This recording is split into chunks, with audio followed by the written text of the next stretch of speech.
నమస్కారం అండి. శ్రీ మాతా ఆస్ట్రాలజీ అభిమానులకు స్వాగతం. నా పేరు నారాయణ పండిట్. గత కొన్ని వీడియోల్లో మీకు నాడీ జ్యోతిష్యం గురించిన విషయాల గురించి చాలా చెప్పాను. అందులో గ్రహకారకత్వాలు చెప్తూ ఉన్నాను.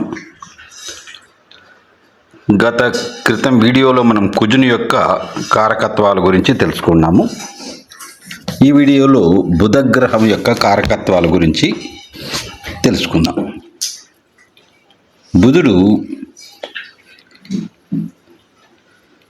మిథున కన్యా రాశులకు అధిపతి అవుతాడు. బుధునికి శత్రుగ్రహాలు నాడీ ప్రకారం కుజుడు, కేతువు. గురువు కొంతవరకు సముడవుతాడు.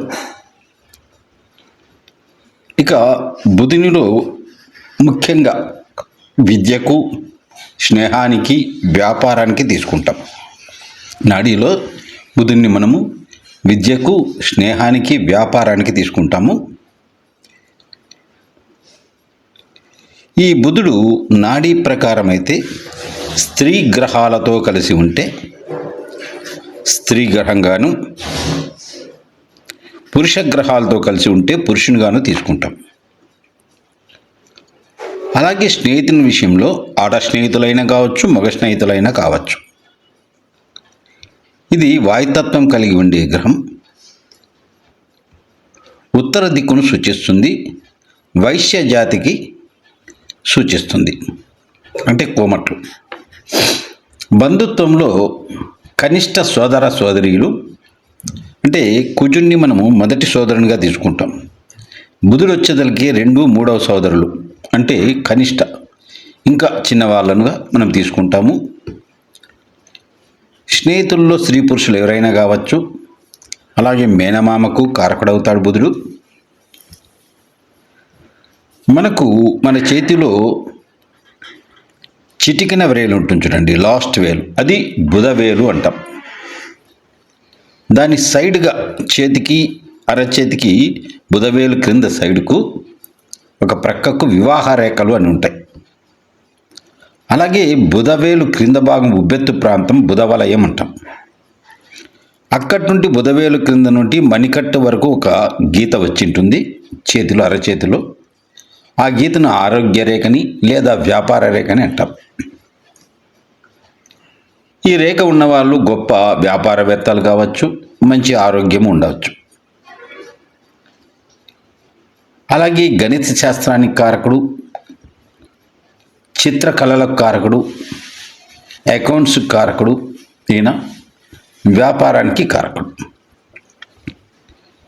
అనుసరణీయం అంటే ఇతరులను అనుసరించేది, అంచనా వేయడం, ఎస్టిమేషను, వ్యవహార దక్షత వహించడము, విచక్షణ రహితంగా విచక్షణాపరంగా ఉండడము, అన్వేషణ చేయడము, హాస్య ప్రయత్నం అంటే జోక్ సెన్స్, రసికతకు, మిత్రుత్వానికి, మృదువుగా మాట్లాడడానికి కారకుడవుతాడు.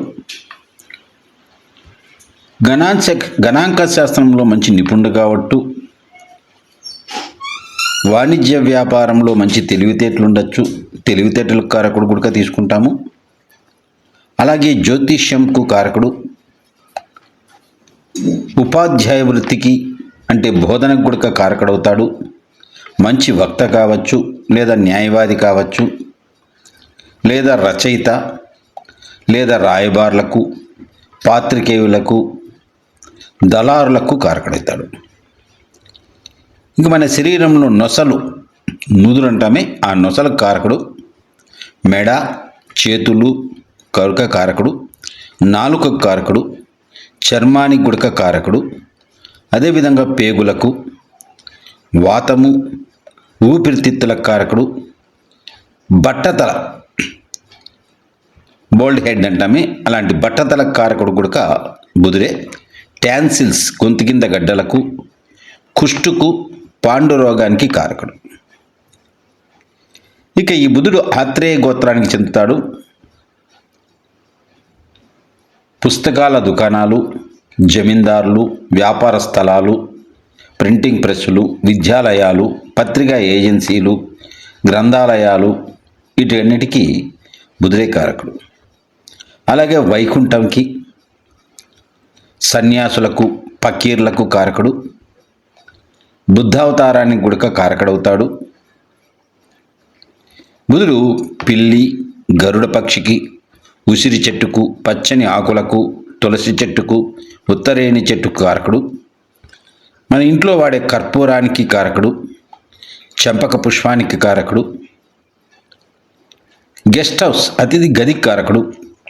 మనం చదువుకునే రూముకి కారకుడు. పుస్తకాలు పెట్టుకునే అల్మారాలకు కారకుడు. అలాగే శ్రీకృష్ణుడి దేవాలయానికి,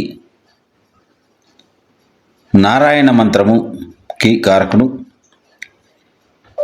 బుధుని శాంతింపజేయడానికి కృష్ణ దేవాలయాన్ని దర్శించడం కానీ, శ్రీమన్నారాయణను దర్శించడం కానీ, నారాయణ మంత్రం పఠించడం కానీ, విష్ణు సహస్రనామాలు చదవడం కానీ చేయొచ్చు. ధాన్యంలో పెసలకు కారకుడు. పంచలోహాలకు కారకుడు. పెసలు హోమంలో వాడచ్చు లేదా దానం ఇవ్వచ్చు. రత్నాల్లో పచ్చ కారకుడు. ఇక